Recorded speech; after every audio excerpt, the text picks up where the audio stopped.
Welcome to Guns, Gear, and Guns with Gary Gunderson. I am Gary Gunderson.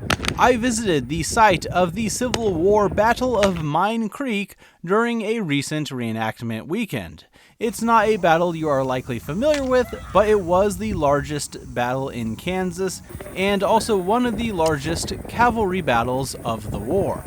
To briefly sum up the battle itself, Major General Price had traveled through Missouri to disrupt, secure supplies, and recruit soldiers for the Confederacy, engaging in a few battles along the way. Union cavalry in pursuit met up with Price at Mine Creek, with the Union numbering around 2,500 and the Confederacy numbering around 7,000. In spite of the numbers, this resulted in an overwhelming Union victory due to a few factors. They did not engage in a typical cavalry role and formed battle lines. This is not unusual, but normally they would dismount to do this, with 1 in every 4 men essentially corralling the horses so they can easily maneuver their ranks and reload. The Confederacy did not have time to do this, and was essentially unable to reload their muzzle-loading rifles on horseback. Many fired once and fled, or stayed and used their rifles as clubs instead. The Union cavalry was mostly armed with breech-loading carbines, allowing them to quickly reload and fire multiple rounds at the enemy lines. Union soldiers closed ranks and engaged in hand-to-hand combat with the Confederacy's backs to the creek that was muddy and deep due to a recent rain. Many surrendered. The result of the battle was 300 Confederates killed and 600 captured, with only 15 Union dead and 1 captured. Price was forced to burn or abandon most of the supplies he secured in Missouri, and most of the soldiers he recruited on his journey deserted after this battle. One Union soldier was awarded the Medal of Honor for his actions in this battle, capturing Major General Marmaduke due to somewhat absurd circumstances.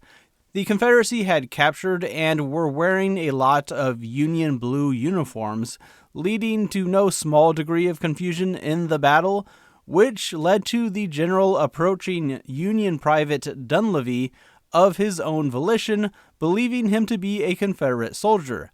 Dunleavy realized what was happening and let him approach freely before aiming his carbine at the general's chest and telling him to surrender. There is a memorial to the Confederate dead, the only Confederate memorial in Kansas, to the unmarked graves for the dead that were buried throughout the battlefield.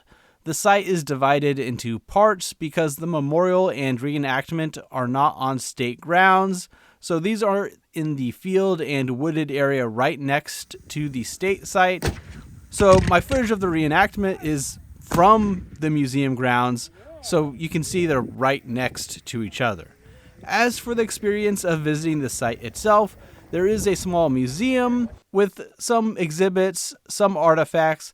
A lot of it is more general history about Civil War with their artifacts and not necessarily with any provenance to the battle itself, but it does have a nice amount of information telling you about the battle, the lead up, and all of those things. There are also several trails you can walk that take you through the area of the battlefield with additional informational markers along the way. There are also additional nature trails you can walk if you desire that are not really related to the battle. It was interesting walking the paths while reenactors walked around them. I could only really see the flag, so you can imagine how confusing it would be given the height of the unkept prairie area during a battle, though, as I said, if they're all on horses, maybe it wouldn't be as big of an effect, but it was still interesting to see. There were several additional displays within the museum due to the reenactment taking place on the day, and the reenactment battle, though fairly small, did have some cavalry reenactors as well, which was fun to watch as I had not seen that before. Now, I have not been to too many Civil War battlefields, but the ones I have been to have more information on their informational boards saying, this is where X happened. But the information along the battlefield trails at Mine Creek are all about the battle and history generally.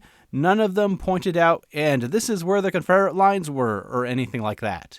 Maybe it's because it was smaller and shorter than other battles. They don't know exactly where everything was, since it was open fields and next to a creek with some wooded areas. And it's all approximate. I'm not really certain, though.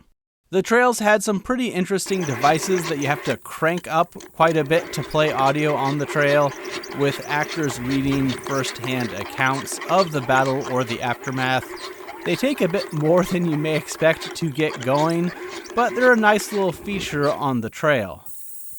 Amos Tubbs was 18 years old at the time, living just 9 miles north of this site with his mother and married sister. He witnessed skirmishes the day before the battle. Unfortunately, one of them was hard to get working because part of the handle was broken, and then you couldn't hear anything anyways because it was so quiet. Another one didn't work well, just starting over in the middle of the audio as well. And charge, which was magnificently done. The general never halted when James Dunleavy was 20 years old at the time of the battle. What? Granted, these are outside in the elements, and I'm fairly certain that has something to do with it, but it is something that could be fixed and addressed. There are some nice parts of the trails, a little bit of signage to indicate where to go, some bridges, some interesting information spread throughout the trails, an old bench, Historic. etc.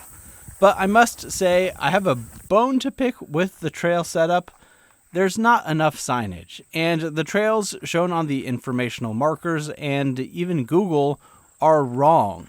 So there's a prairie trail, a creek trail, and a nature trail, and the prairie trail leads to the creek and nature trails. According to the map, the creek trail is a loop, but it's not. There are a few spots on the trail where there are forks in the path. What? It's enough to make you feel like you're getting lost and that it keeps going on and on. I'm like, what's going on? So I wanted to see all the battlefield path, and I ended up going down one that quickly became less well kept, which you can see here the comparison when it joins up with the more standard path. But I'll let myself at the time explain. Okay, this is clearly a path. I came from there. It might have been a deer path, but there was also a monument or sign that way. There's blue flags around here now. Are they supposed to be around the whole thing?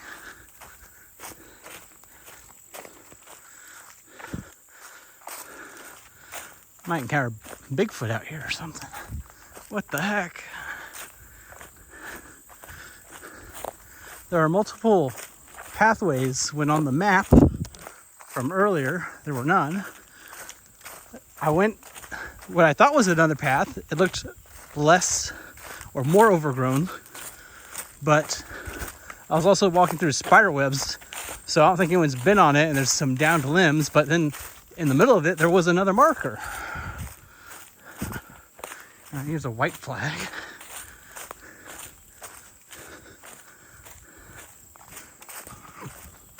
Good grief. As my friend Charles Brown would say, I've been out here for at least 25 minutes on this path. See, there's another down tree. This is clearly the path still. Gunfire.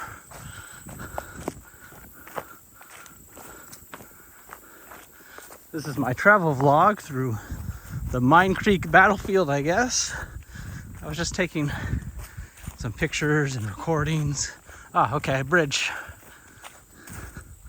Red flag.